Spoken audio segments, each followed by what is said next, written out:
एक गांव में एक गरीब किसान रहता था।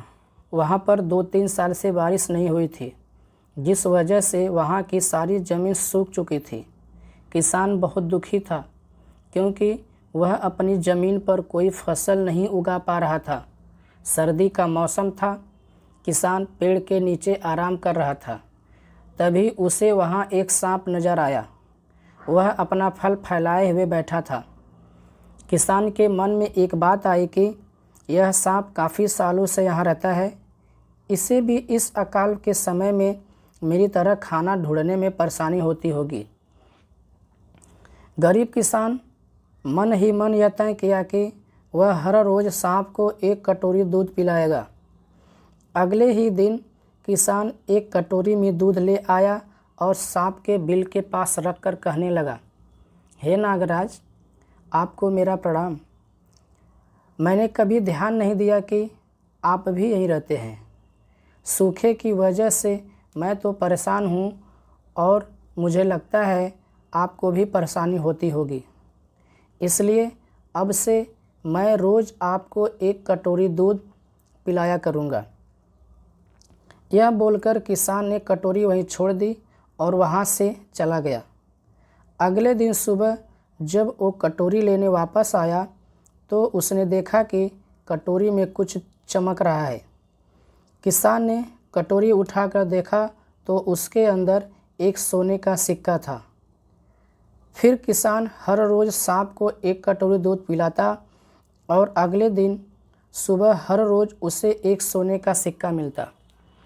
एक दिन किसान को किसी काम से शहर जाना था और उसने अपने बेटे को यह जिम्मेदारी सौंपी।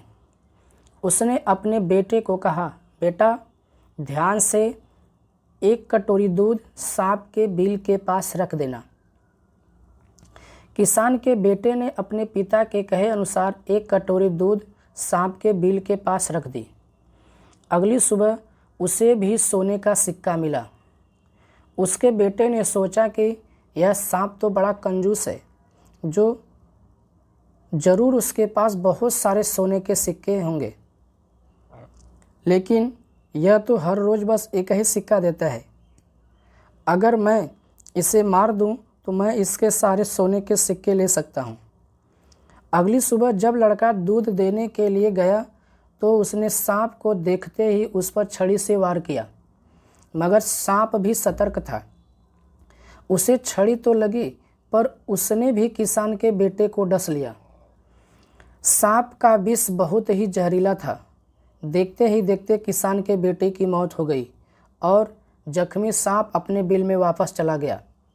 जब किसान वापस लौटकर आया तो उसे अपने बेटे की मृत्यु के बारे में पता चला।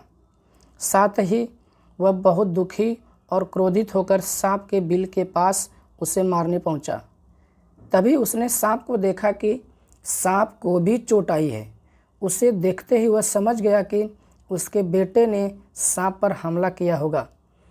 वह समझ गया कि परिस्थिति ही कुछ ऐसी हो गई होगी कि सांप ने उसके बेटे को डस लिया होगा। उसने हाथ जोड़कर सांप से माफ़ी मांगी और सांप से अपने बेटे को वापस लाने के लिए कहा। थोड़ी देर बाद सांप अपने बिल में जाकर बाहर आया और उसने किसान को एक जड़ी बूटी दी। गरीब किसान जड़ी बूटी लेकर अपने मरे हुए बेटे के पास गया। उसने उसके नाक के पास जड़ी बूटी रखी। थोड़ी देर बाद उसका बेटा खांसता हुआ उठ खड़ा हुआ। जिंदा होने के बाद किसान के बेटे को उसकी गलती का एहसास हुआ।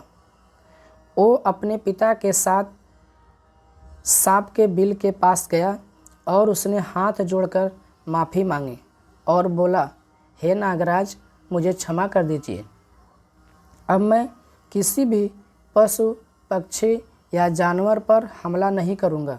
मुझे क्षमा दें। सांप ने भी खुश होकर अपना सिर हिलाया और वापस अपने बिल में चला गया। इस कहानी से हमें 2 सीख मिलती है।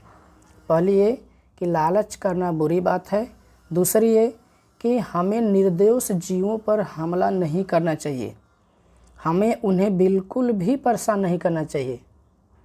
हमें उम्मीद है आपको यह कहानी ज़रूर पसंद आई होगी। ऐसी ही कहानियाँ सुनने के लिए